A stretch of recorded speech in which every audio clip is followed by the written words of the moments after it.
안녕하세요, 여러분. 오늘은 제가 겪었던 한 가지 일을 나누고자 해요. 저도 여느 30대 후반 여성처럼 평범하게 공무원으로 일하면서 가정과 직장을 오가는 일상을 살아가고 있었는데요. 어느 날 겪은 일이 저를 완전히 다른 생각으로 이끌더라고요. 제 이야기의 시작은 저희 시어머니와의 문제였어요. 사실 시어머니와의 관계가 항상 원만했던 것은 아니지만 그때까지만 해도 이렇게까지 일이 커질 줄은 몰랐어요. 모든 것은 시어머니가 친정아버지를 우연히 보면서 시작됐죠. 저희 아버지는 대기업 상무로 일하시다가 얼마 전에 정년퇴직하셨는데 퇴직 후 경비 일을 하고 계세요. 저는 그 사실을 나중에 알았어요. 아버지가 그냥 조용히 일자리를 알아보셔서 시작하셨거든요. 어느 날 시어머니가 아버지가 경비초소에서 일하시는 모습을 보고 저에게 전화를 하셨어요. 사돈 어른이 경비를 한다니, 대기업 상무가 경비라니, 우리 집안에 불명예가 될 수 있다고 하시는 거예요. 처음에는 황당했죠. 저희 아버지께서 무슨 일을 하시든 시어머니와는 무슨 상관일까 싶었거든요. 그때까지만 해도 이게 대수롭지 않은 일이라고 생각했는데 시어머니의 걱정과 불만은 날이 갈수록 커지더라고요. 그날 시어머니께서는 친구를 만나러 가시던 길이었다고 하셨어요. 그날도 평소와 다름없는 날이었겠죠. 그런데 우연히 대로변에 있는 빌딩을 지나치던 중 그 빌딩 1층에 있는 경비초소에서 낯익은 얼굴을 발견하신 거예요. 시어머니께선 처음엔 설마 저 사람이 우리 며느리 친정아버지일 리는 없겠지라고 생각하셨다고 하더라고요. 그런데 아무리 다시 봐도 그분이 바로 저희 친정아버지라는 확신이 들었다고 하셨어요. 순간 시어머니는 깜짝 놀라서 바로 저한테 전화를 거셨어요. 전화가 울렸을 때 저는 회사에서 일하던 중이었어요. 그날따라 회의도 많고 해야 할 일도 쌓여서 정신없이 일하고 있었거든요. 그래서 처음엔 시어머니 전화를 받았을 때 뭐가 그렇게 급한 일인지 감도 잡히지 않았어요. 하지만 전화를 받자마자 시어머니께서 다짜고짜 "얘, 너 바깥 사돈 회사 다닌다고 하지 않았어? 근데 왜 지금 경비 일을 하고 계시냐?" 라고 물으시더라고요. 갑자기 그런 말씀을 하시니까 저는 순간 무슨 소린지 잘 이해가 되지 않았어요. 그래서 "어머니, 무슨 말씀이신지 잘 모르겠어요. 도대체 무슨 일이신가요?" 라고 다시 여쭤봤죠. 제가 영문을 몰라서 그렇게 되물으니까 시어머니께선 답답하다는 듯이 "내가 지금 친구를 만나러 가다가 봤는데 바깥 사돈이 빌딩에서 경비 일을 하고 계시더라고. 이게 무슨 일이냐? 분명 대기업 상무라고 하지 않았니? 나이가 퇴직할 정도가 되신 건 알겠지만 그렇다고 대기업 상무가 경비를 하는 건 좀 이상하지 않냐? 왜 그렇게 하고 계시는지 도통 이해가 안 된다. 아니, 품위가 떨어지게 경비 일을 하다니. 아유, 나 참 어쩌면 좋니?" 라고 말씀하시며 한숨을 푹푹 쉬더라고요. 저는 일단 상황 파악도 제대로 되지 않은 상태였고 시어머니가 갑자기 그렇게 말씀하시니까 당황스러웠어요. 도대체 무슨 일이길래 시어머니가 이렇게 놀라신 거지? 라는 생각이 머릿속을 떠나지 않았어요. 그래서 시어머니께 다시 여쭤볼 수밖에 없었어요. "어머니, 혹시 잘못 보신 거 아니에요? 아버지께서는 여전히 회사에서 일하고 계신 걸로 알고 있는데요. 경비 일을 하실 리가 없어요." 제가 그렇게 말했더니 시어머니께서는 갑자기 목소리를 높이시며 화를 내셨어요. "내가 늙어서 눈이 잘 안 보인다는 소리냐? 내가 바깥 사돈 얼굴도 못 알아볼 줄 알아? 네가 뭘 모르는 거겠지. 내가 확실히 봤다니까. 경비초소에 앉아 계시는 걸 똑똑히 봤다. 내가 거기까지 가서 사진 찍어와야 되겠니? 그걸 보고도 못 믿는다면 네가 잘못 알고 있는 거야." 시어머니가 그렇게까지 강하게 말씀하시니까 저도 어리둥절했어요. 도대체 친정아버지께서 왜 그런 일을 하고 계시다는 걸까? 내가 몰랐던 일이 있는 걸까? 라는 생각이 스치더군요. 사실 그때까지만 해도 저는 전혀 상황을 몰랐었거든요. 그래서 시어머니가 자꾸 저를 몰아세우시니까 속으로 대체 왜 저러시지? 라는 생각만 들었어요. 그런데 시어머니는 계속해서 저를 다그치셨어요. 혹시 너희 집안 망한 거 아니냐? 사돈어른이 빚이라도 져서 경비를 하는 건 아닌지 모르겠구나. 빚이 많아서 그런 거면 너희 아범한테도 불똥이 튈 수 있으니까 너도 똑바로 알아봐라. 친정 빚 갚아준다고 나섰다가 너희까지 망치는 건 아닌지 조심해. 괜히 큰 소리 치지 말고 너도 중간에서 조심조심 해야 해. 그 말을 듣고 저도 기분이 상했어요. 대체 친정 아버지가 경비일을 하시든 빚이 있든 그게 시어머니와 무슨 상관인가라는 생각이 들었거든요. 그래서 저도 살짝 짜증이 나서 말했어요. 어머니, 친정 아버지는 정년을 채우고 회사에서 더 일해달라고 요청받아서 계속 다니고 계세요. 그리고 요즘 세상에 경비일이 뭐가 나쁘다고 그러세요? 경비도 엄연히 성실한 직업인데 어머니께서 그렇게 화내실 일은 아닌 것 같아요. 그랬더니 시어머니께서는 더 화를 내시며 내가 너한테 이런 얘기를 괜히 하는 줄 아니? 너희 친정이 빚 때문에 곤란해진 건 아닌지 알아보라는 거야. 너는 무슨 일이 있어도 아범한테 피해가 가지 않게 해야 해. 빚이 있는 집안이면 너희까지 골치 아프게 될 수 있다고. 라고 하셨어요. 시어머니가 그렇게 말씀하시니까 저는 더 이상 참을 수 없었어요. 어머니가 도대체 왜 이렇게까지 하시는 거지? 라는 생각에 화가 났거든요. 그래서 제가 한마디 했어요.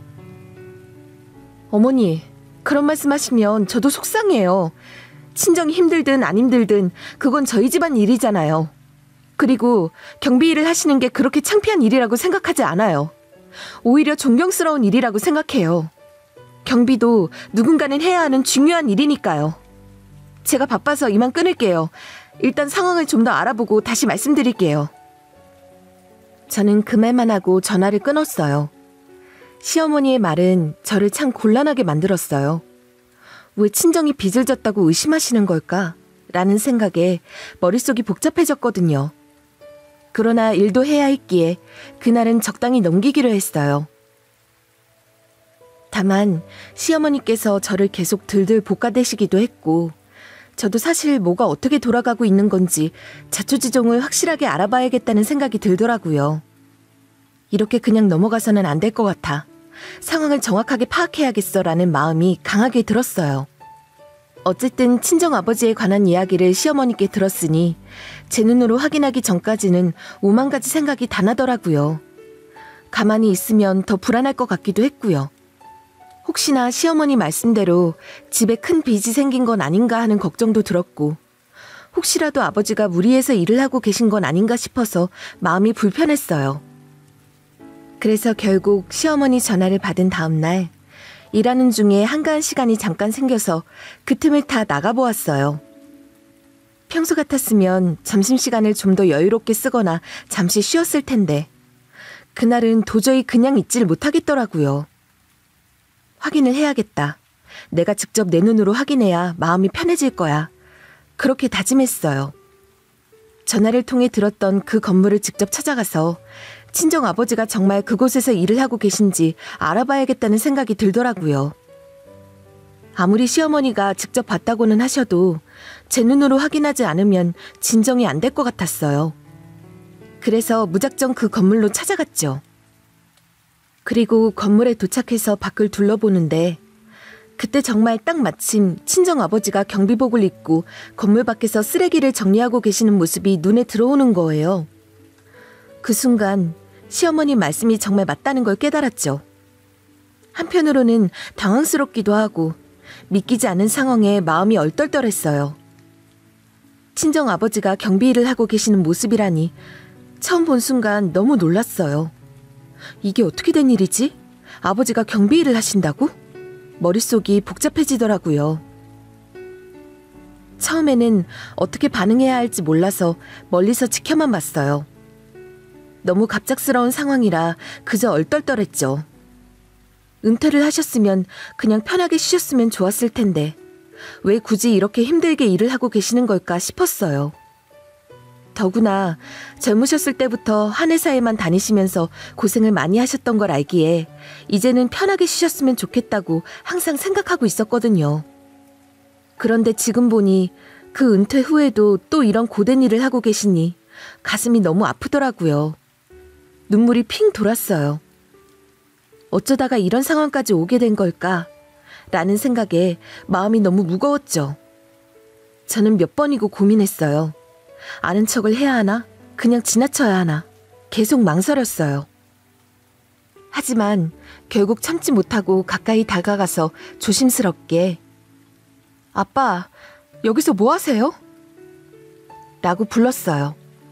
친정 아버지께서도 저를 보고는 깜짝 놀라시더라고요. 제 표정이 그리 좋지는 않았던 걸까요? 아버지 표정이 점점 어두워지시는 게 느껴졌어요. 내가 괜히 이렇게 찾아온 걸까? 아버지가 불편해하시면 어쩌지? 라는 생각도 들었어요. 그러다가 친정 아버지께서 멋쩍게 웃으시면서 저한테 들어가서 커피 한잔 하자 라고 하시더라고요. 순간적으로 분위기를 풀려고 하시는 것 같았어요. 초소 안으로 들어가 보니 생각보다 안은 꽤 넓었어요. 경비 초소라고 해서 조금 답답한 공간일 거라고 생각했는데 예상보다 훨씬 아늑해 보이더라고요. 시설도 잘 되어 있었고요. 다른 곳에서는 경비 초소가 정말 작고 한 명이 겨우 앉아있을 정도로 비좁은 경우가 많던데 여기는 그래도 넓은 편이라서 그나마 다행이다 싶었어요. 친정 아버지께서 따뜻한 커피 한 잔을 직접 타주시면서 그전 사무실보다 여기가 더 아늑하고 좋지? 라고 물으시더라고요. 아버지 나름대로는 제가 안심하도록 분위기를 풀어주시려는 것 같았어요. 저는 나름대로 표정 관리를 했다고 생각했는데 그게 잘 안 됐던 모양이에요. 사실 저는 친정 아버지가 어떤 일을 하시든 크게 상관은 없었어요. 하지만 젊으셨을 때부터 한 직장에서 꾸준히 고생하셨던 걸 너무나 잘 알고 있었기에 이제는 조금 더 편하게 쉬셨으면 했거든요. 그래서 아버지가 경비 일을 하고 계신다는 것 자체가 마음에 걸렸어요. 아무리 활동적이라도 경비 일은 육체적으로 힘든 부분이 많으니까요. 그런데 친정 아버지께서 정년을 채우시고도 이렇게 고된 일을 하고 계시는 걸 보니 마음이 편치 않았어요. 그래서 친정 아버지께 여쭤봤어요. 아빠, 사실 시어머니가 지나가다가 아빠가 경비로 일하고 계시는 걸 봤다고 하셨어요. 그래서 걱정되셔서 저한테 얘기하셨거든요. 저도 아빠가 아직 회사에서 일 더 하시는 줄 알았는데 어떻게 된 일인가 싶어서 찾아왔어요. 정년 채우시고도 회사에서 일 더 하시는 거 아니었어요? 라고 조심스럽게 물어봤어요. 그동안 무슨 일이 있었던 건지 알아야겠다는 생각이 들어서요. 친정 아버지께서도 차분히 설명해 주시더라고요. 정년 채우고 회사 일 좀 더 도와준 건 맞아. 그런데 얼마 전에 완전히 퇴직했거든. 그냥 집에서 놀기만 하자니 시간이 너무 적적하고 허전하더라. 그래서 뭐라도 하는 게 좋겠다 싶어서 경비 일을 시작했지. 이렇게 활동적인 일을 하니 전보다 훨씬 나한테 잘 맞아. 라고 하셨어요. 정말 아무렇지 않다는 듯이 말씀하셨지만 저는 그 말을 듣고 조금 의아했어요. 왜냐하면 여태 아버지가 벌어두신 돈도 적지 않을 거고 국민연금도 꼬박꼬박 내셨으니까 생활에 큰 문제가 없을 거라고 생각했거든요. 그리고 보기에는 체격도 좋고 건강해 보이셨지만 사실 아버지가 소화 기능이 약하고 또 감기도 자주 걸리시는 편이었거든요. 근데 굳이 이렇게 일을 하시겠다는 이유를 모르겠더라고요. 그래서 한 번 더 물어봤어요. 아빠, 국민연금 꼬박꼬박 잘 내셨으니까 그거도 많이 나올 거고 모아둔 돈도 있으시잖아요. 돈 걱정 없이 편하게 계셔도 되는데 굳이 일을 하시는 이유가 있으세요? 제 말을 듣고 친정아버지가 잠시 생각하시더니 연금 나오는 거랑 모아둔 돈으로 생활은 되는데 아무 일도 안 하고 집에만 있자니 너무 적적하고 마음이 좋지 않더라. 그리고 이건 내가 말 안 하려고 했지만 네가 자꾸 물어볼 것 같아서 얘기하는 건데 너희 집 옮길 때 내가 준 돈 있잖아. 그거 사실 내가 대출 받아서 준 거다. 그거 갚을 때까지만 일하려고 하는 거야. 하지만 걱정 마라. 지금 연금으로도 대출 갚는 건 충분하니까 너희가 더 부담 가질 필요는 없다. 나도 이렇게 일하면 활력도 생기고 너희한테 짐도 안 되잖아. 사지 멀쩡한데 가만히 노는 것도 내 성격에 안 맞고 주간 근무만 하니까 건강에 큰 무리도 없으니 걱정 안 해도 된다. 라고 저를 안심시키려고 말씀하시더라고요. 이미 제가 무슨 생각을 하고 있는지 어떤 마음을 품고 있는지 다 아신다는 느낌이었어요. 그 말을 듣고 나니 마음 한편으로는 안도되면서도 또 한편으로는 죄송한 마음이 들었어요. 내가 더 잘하지 못한 탓인가? 아버지가 무리하시는 건 아닌가? 여러 가지 감정이 한꺼번에 밀려오더라고요. 겉으로는 친정아버지랑 아무렇지 않게 웃으면서 대화를 나눴지만 속으로는 그 자리에서 울고 싶을 만큼 복잡한 기분이 들었어요. 그래도 억지로 눈물을 참아가며 커피를 마시고 짧은 대화를 나눈 후에 자리를 떠야 했죠. 저도 자리를 오래 비울 수 없었기 때문에 아쉬운 마음을 뒤로하고 나왔어요. 나오면서 그래도 다행이라고 생각했어요. 처음에는 너무 걱정되고 불안했지만 친정아버지께서 일을 즐기고 계시고 집에 빚이 생긴 것도 아니었으니까요. 그나마 마음이 조금은 놓였죠. 그렇게 자초지종을 확인하고 다시 일하러 들어갔어요. 일이 끝나고 집에 돌아와서는 시어머니께 전화를 드렸어요. 약속했던 대로요. 시어머니께 말씀드렸죠. 어머니, 말씀하신 대로 제가 알아보고 왔는데요. 친정아버지 경비일 하시는 건 맞더라고요. 근데 회사에서 정년 채우시고 회사에서 일을 더 해달라는 부탁을 받고 몇 년 더 출근하시다가 이제는 완전히 그만두셨다고 하세요. 경비일은 소소하게 용돈벌이 할 겸 시작하셨다고 하시더라고요. 연금도 충분히 나오고 경제적으로는 문제 없으니까 걱정하지 않으셔도 될 것 같아요. 솔직히 이렇게 구구절절 설명해야 하는 이유도 모르겠지만 어쨌든 친정에 큰 문제가 있어서 시댁에 폐를 끼칠 일은 없다는 걸 알려드려야 될 것 같아서 상세히 말씀드렸죠. 그리고 친정아버지가 노는 것보다는 일하는 게 낫다고 하시고 성실하게 본인 할 일 하시는 거니까 앞으로 문제가 될 일은 없다는 걸 알려드려야 더는 말이 안 나올 것 같았어요. 그리고 저도 이번에 알았지만 저희 신혼집 옮길 때 대출 내서 돈 보태주신 건 시댁에서 모르시거든요. 그냥 있는 돈을 보태주신 거라고 알고 계시는데 대출 낸 거라고 하면 또 그거 언제까지 갚아야 하냐, 못 갚는 거 아니냐 등등 별말이 다 나올 것 같아서 적당한 선에서 말씀드리고 끝내려고 했죠. 그런데 시어머니는 제 말을 고지고대로 안 들으시고 세상에 하고 많은 일 중에 에휴 그냥 집에 얌전히 계시지 꼭 그런 사람들이 있어요. 주변 사람들까지 격떨어지게. 그동안 돈 벌어 드신 거 뭐 했대니? 우리처럼 카페나 하나 차리던가 하다못해 치킨집이라도 하던가. 대기업 다니시던 분이 아이고 참 골치 아프게 생겼네. 혹시 친정에 빚이 있다고 해도 우리는 한 푼도 못 도와주니 그리 알아라. 그리고 아범 힘들게 하면 내가 가만 안 둘 거니까 친정 일은 알아서 해라. 라고 하시는 거예요. 그 말을 들으니 얼마나 화가 나던지 몰라요. 아니, 그게 며느리한테 할 소린가요? 친정에 아무 문제가 없다고 하는데 자꾸 빚이 있는 거 아니냐는 말이 나오지 않나. 뜬금없이 격이 떨어진다고 하지 않나. 시어머니가 너무 무례하게 말씀하시니까 저도 화를 참기 어려웠어요. 그래서 제가 저희 신혼집 이사할 때 친정아버지가 많이 보태주셔서 대출 없이 우리가 잘 살고 있잖아요. 시댁에서는 솔직히 그전부터 한 푼도 안 도와주셨고요. 친정에서 안 도와주셨으면 저희 외곽지역에서도 집 못 구했을 텐데 그건 알고 계시죠? 그런데 왜 친정 걱정을 하세요? 친정에서는 저희 도와주실 정도의 여유 되시고요. 말씀하신 것처럼 친정에 문제 생겨도 시댁에서 안 도와주셔도 돼요. 친정에 어려운 일이 생겨도 알아서 할 거니까 걱정하지 마세요. 혹시 시댁에 문제 생겨도 친정에서 안 도와드릴 거고 그렇게 각자 터치 안 하고 살면 되지 않겠어요? 라고 쏘아붙였어요. 아무리 생각해도 시어머니 말씀이 너무 경우에 맞지 않더라고요. 그리고 자꾸 친정아버지가 경비 일을 한다고 무시하시는 것도 화가 났어요. 상무라고 할 때는 그렇게 입이 귀에 걸리시더니 직업으로 사람 가리는 것 같아서 불쾌할 정도였어요. 제가 바른 대로 말을 해버리니 시어머니는 이게 어디서 어른한테 말대꾸야? 너 일할 때도 어른들한테 그따위로 행동하냐? 너는 도대체 집에서 뭘 배운 거냐? 시집 가기 전에 시부모한테 예의 갖추는 것도 안 배웠니? 라며 막말을 하시는 거예요. 와, 정말 그 말을 듣는데 뒷골이 당길 정도로 너무 화가 났어요.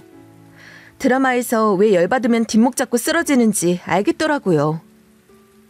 그래서 저도 성질 같아서는 확 엎어버리려고 했지만 더 대꾸해봤자 시끄럽기만 하고 전화도 못 끊을 것 같았어요. 어머니, 친정아버지 무시하지는 않으셨으면 좋겠어요. 그리고 친정에 정말 빚 없으니까 더는 신경 쓰지 마세요. 이만 끊을게요. 사실 결혼하기 전부터 시어머니가 사람을 보여지는 것만으로 따지고 급을 나눈다는 건 이미 알고 있었어요. 하지만 그 정도가 이렇게 심할 줄은 몰랐거든요. 그래서 실망스러웠어요. 시어머니가 결혼할 당시에는 친정아버지가 상무라는 말에 되게 좋아하셨거든요. 처음 인사드리러 갔을 때 남편한테 미리 들으셨던지 그래, 바깥 사돈께서는 대기업에서 상무로 일하신다고? 그 정도면 집안 형편도 넉넉하겠구나. 그 정도는 돼야 우리 아들하고 결혼할 만하지. 솔직히 우리 아들은 이름 들으면 알만한 회사에서 일하지 않냐. 네가 이 지방에서 공무원으로 일한다고 해서 조금 걱정은 했다만 집안 수준이 그 정도면 됐다. 그렇게 은연중에 저를 무시하면서도 친정아버지 직업을 듣고는 안심하시는 게 뭔가 이상했거든요. 사실 저는 어릴 때부터 친정아버지한테 사기업 가면 힘들다. 여자는 암만 해도 공무원이 최고라는 말을 듣고 자랐어요. 그래서 대학 다니면서 공무원 준비하고 바로 합격해서 오래 근무했거든요. 그러다 동갑내기 남편을 만나서 결혼하게 됐는데요. 남편은 군대 갔다 와서 대학 졸업이 늦어져 사회생활을 늦게 시작하는 바람에 중견기업 대리로 일하고 있지만 저보다 월급이 더 적어요. 그래도 서로 학력이며 집안 수준이며 잘 맞고 둘 다 서로 많이 좋아해서 30대 초반에 바로 결혼했거든요. 어쨌든 시어머니한테 설명은 다 해드렸으니 이제는 별일 없겠구나 하고 있었어요. 남편도 시어머니한테 무슨 말을 들었는지 장인어른 경비일 하신다며? 힘들진 않으시대? 정년 채우고도 일 더 하시다가 이제 완전히 은퇴하시고 집에 가만히 계시려니 힘드셨나 봐. 소일거리 삼아 하시는 거니까 걱정 안 해도 돼. 라고 하니까 그다음부터는 아무 말이 없더라고요. 그 뒤로 남편은 저에게 친정에 대해서 일절 아무 말도 하지 않았어요. 하지만 시어머니는 계속 표면적으로는 친정 걱정을 하는 척하면서 혹시 본인들한테 불똥이 튈까봐 계속 불안해하셨어요. 그러다 이제는 저까지 의심하더라고요. 시어머니가 하루는 주말에 전화로 저보고 얘, 혹시 너한테 빚 있는 거 아니냐? 너 빚진 거 있어서 바깥 사돈이 대신 갚느라 일하시는 거 아니야? 아범 속이고 빚진 거면 내가 가만히 안 둘 거니까 그렇게 알아라. 숨기는 거 있으면 지금이라도 얼른 얘기해. 주말에 쉬는 사람한테 대뜸 전화하셔서 쉬지도 못하게 하시더니 기분까지 상하게 만드니까 저도 너무 지치더라고요. 이렇게는 못 살 것 같아서 남편한테 이제는 시댁하고 연 끊을 테니까 그리 알라고 말한 적도 있었어요. 제가 너무 힘들어 보이니까 남편이 우리 삼촌들이 은퇴하시고 전부 가난하게 살고 계셔. 퇴직금을 투자했다 날리고 모아다 날리고 그런 케이스를 워낙에 많이 봐서 그러실 거야. 엄마는 삼촌들 때문에 괜히 조바심 나고 우리 힘들어질까 봐 그러시는 것 같은데 당신이 이해해줘. 내가 중간에서 이제 더는 전화하지 말라고 할게. 그리고 장인어른 관련된 말 안 나오게 알아서 할게. 라고 시어머니 입장을 이해시키려 애쓰면서 저를 다독여주더라고요. 정말 남편이 중간 역할을 잘했던 건지 그 이후로는 시어머니가 더는 전화로 저를 괴롭히지 않았어요.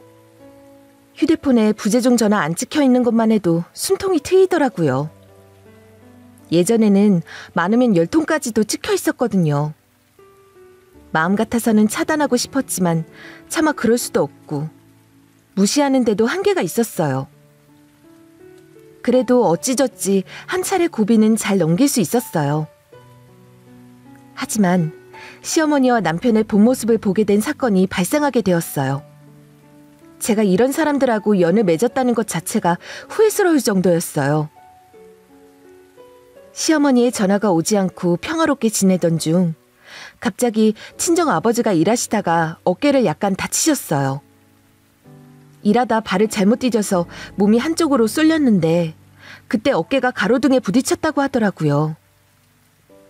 다행히 크게 다치신 건 아니었고 어깨를 움직이기가 조금 불편해진 정도였어요. 그래도 물리치료만 꾸준히 받으면 된다고 해서 안심할 수 있었죠.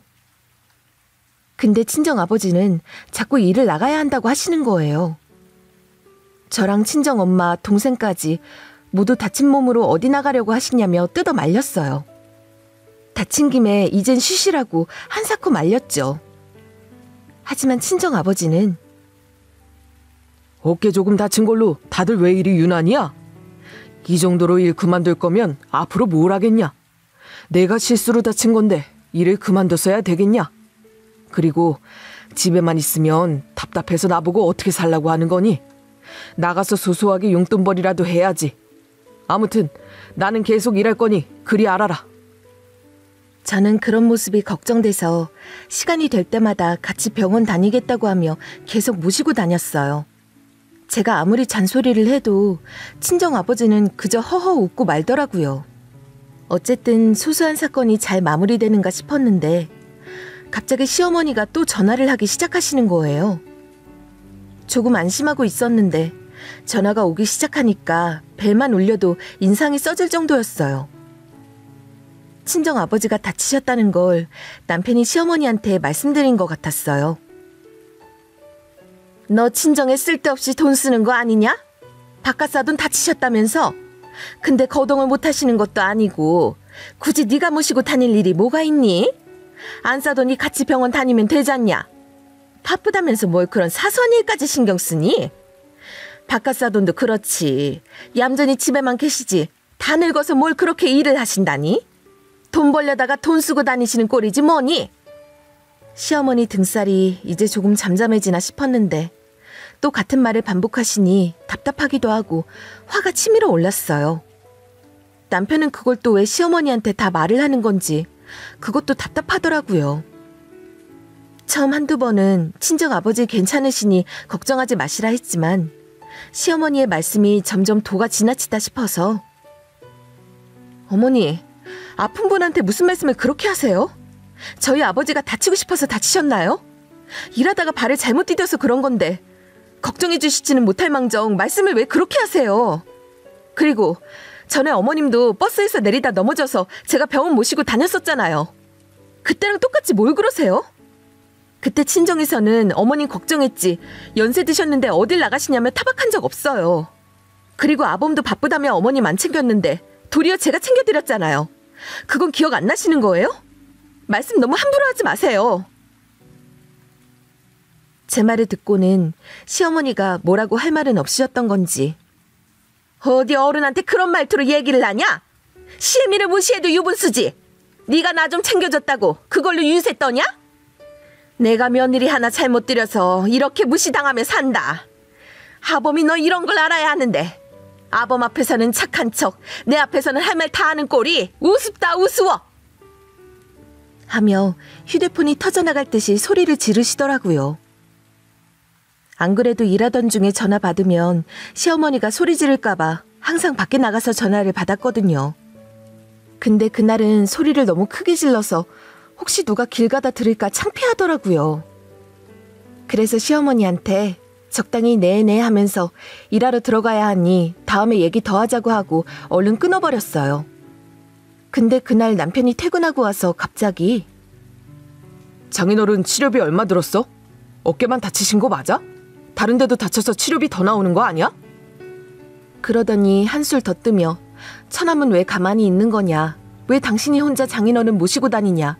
장모님하고 다니면 되지 당신이 뭐하러 나서냐? 나는 바빠서 장인어른 못 챙기니 그렇게 알아라 라고 하는 둥 갑자기 안 하던 말을 하더라고요.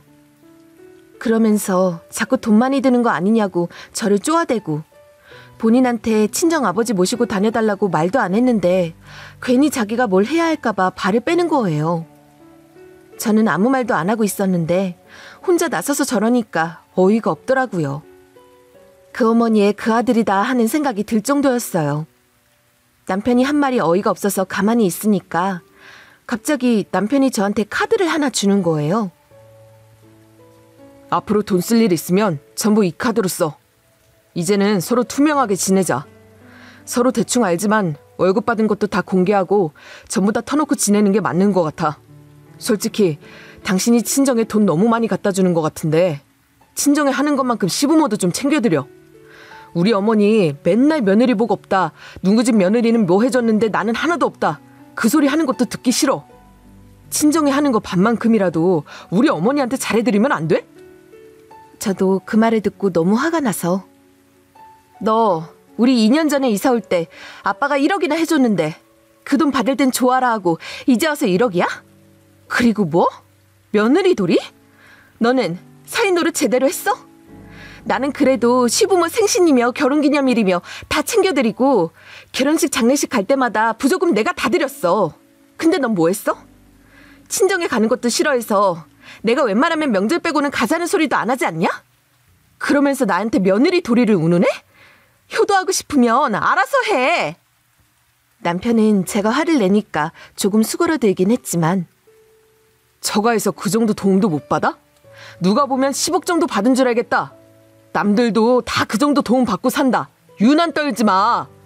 아무튼 카드는 이거 써. 앞으로 같이 돈 아끼자. 시댁에선 우리한테 뭐 하나 해준 거 있어? 하나도 없지. 근데 왜 내가 당신 말을 들어야 돼? 난 그 카드 쓰기 싫은데? 쓰고 싶으면 너 혼자 써. 그때부터 저희 사이에 냉전이 시작됐어요.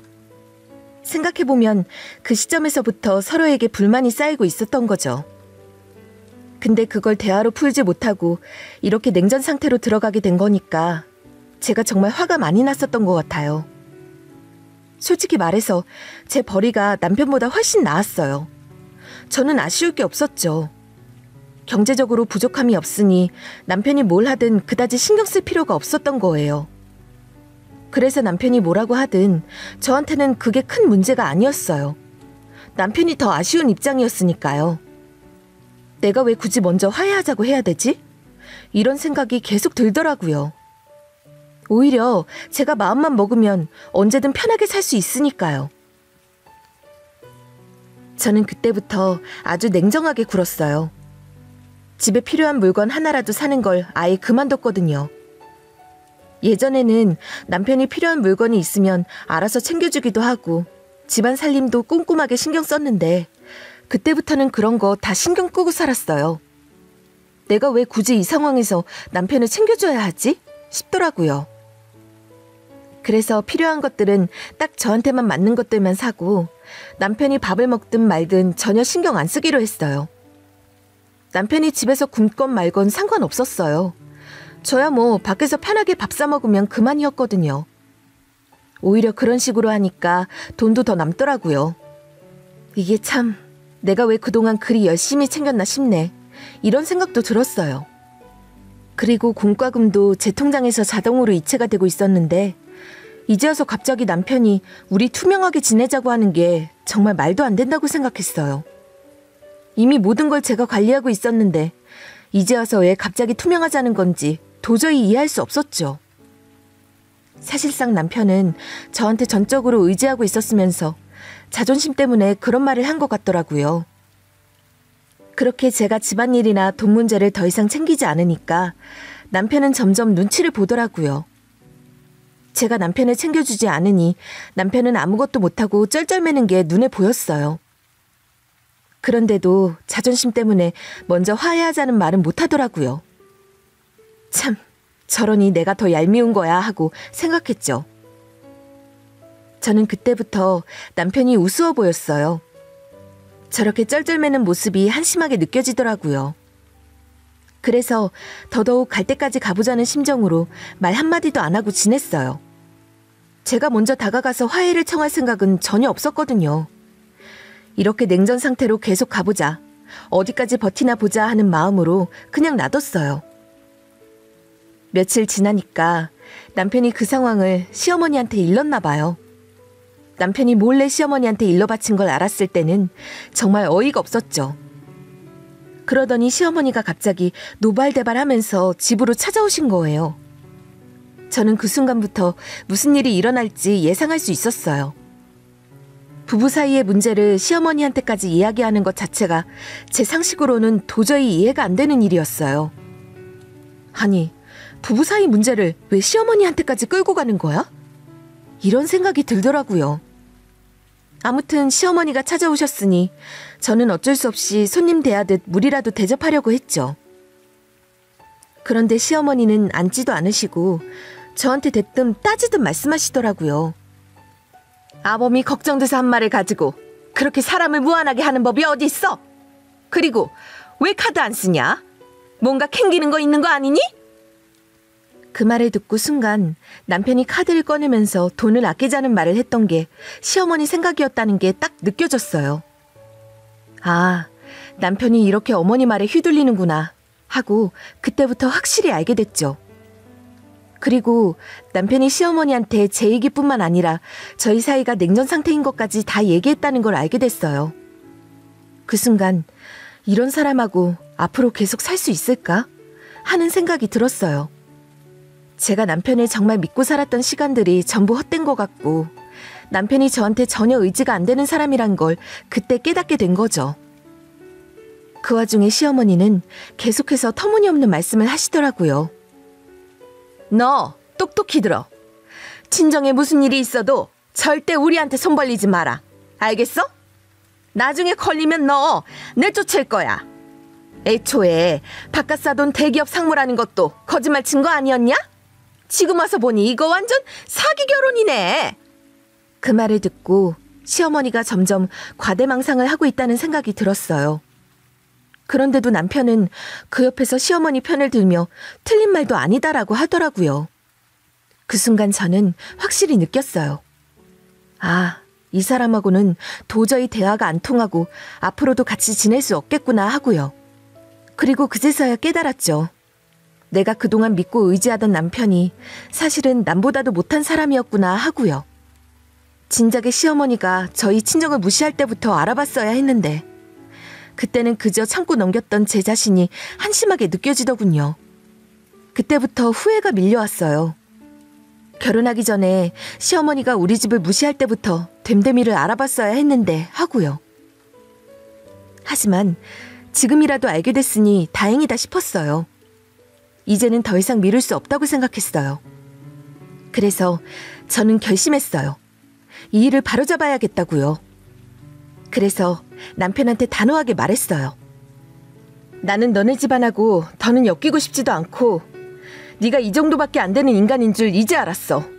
당장 이혼해. 친정에서 그렇게 도와줘도 고마운 줄도 모르고 당연한 줄 아는 인간하고는 도저히 못 살아. 친정 아빠가 돈이체해준 내역도 있고 집 살 때 내가 돈 더 많이 보탠 거 알지? 이 집은 내 집이나 마찬가지니까 당장 나가. 소송 걸어서 당신 빈털터리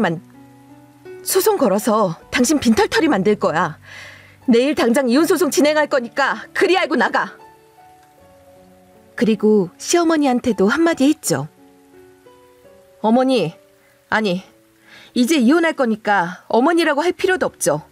아주머니, 저 못난 아들 데리고 평생 사세요. 저는 저런 놈하고는 한평생 같이 못 살아요. 아줌마 속에서 나온 자식이니까 알아서 책임지세요. 제가 이혼 소송하면서 아줌마 때문에 정신적으로 스트레스 받은 것까지 다 위자료 청구할 거고 재산도 작정하고 다 가져올 거니까 그리 아세요. 지금 안 나가면 둘 다 주거침입죄로 신고할 거예요. 당장 나가요! 시어머니는 제가 그렇게 말하자 기가 막혔는지 벙쪄서 저를 쳐다보시더라고요. 어이가 없다는 게 저런 얼굴이구나 싶더라고요. 제가 진짜로 소송을 거니까 시어머니가 그제서야 친정아빠가 일하는 경비실까지 찾아가서 빌고 자기가 생각이 짧았다며 이혼만은 막아달라고 했다고 하더라고요. 솔직히 그 이야기를 듣고 좀 기가 막히기도 했어요.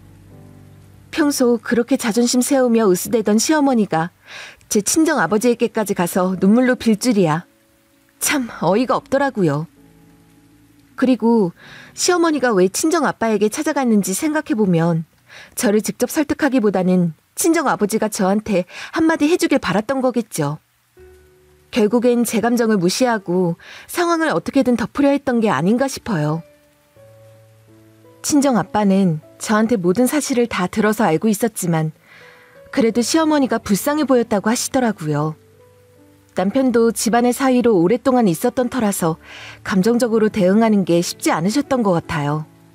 그래도 두 사람의 행동이 너무 괘씸하고 못마땅했지만 친정 아버지는 반성하고 사과하는 모습을 보고 그 마음을 이해해주고 용서했다고 하시더라고요.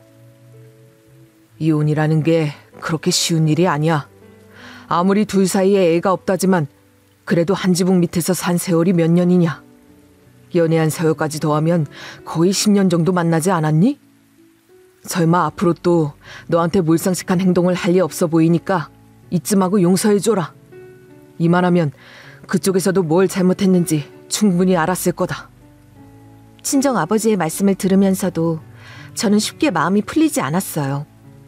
사실 그동안 시어머니나 남편이 저를 어떻게 대했는지 너무 잘 알고 있었거든요. 처음부터 제 친정 엄마나 저를 그렇게 무시하더니 이번 일로 더 이상은 용서할 수 없다는 생각이 확고해졌어요. 특히나 친정 아빠가 경비 일을 한다고 무시하며 난리친 것. 그건 정말 제 자존심을 뭉개는 일이었거든요. 저희 가족은 다 열심히 일하며 사는데 그런 식으로 직업을 가지고 사람을 깎아내리려 했던 그 행동이 너무도 괘씸해서 도저히 참을 수 없었어요. 그리고 지금은 잠깐 잘못했다고 해도 나중에 또 어떻게 돌변할지 모르는 일이잖아? 이런 생각이 계속 들더라고요. 그래서 결국 이혼 소송도 위자료 청구 소송도 그대로 진행했고 다행히 전부 승소해서 집도 제가 갖고 위자료도 받아냈어요. 남편은 이혼 소송이 진행되는 동안에도 혹시나 하는 마음에 희망을 걸었는지 집에서 짐도 안 빼고 계속 버티고 있더라고요. 참, 그 모습을 보면서 끝까지 이렇게 구질구질하게 나올 줄은 몰랐네 싶었어요. 하지만 제가 승소하고 이혼이 확정되니까 그제서야 집에서 짐을 싸들고 나갔어요.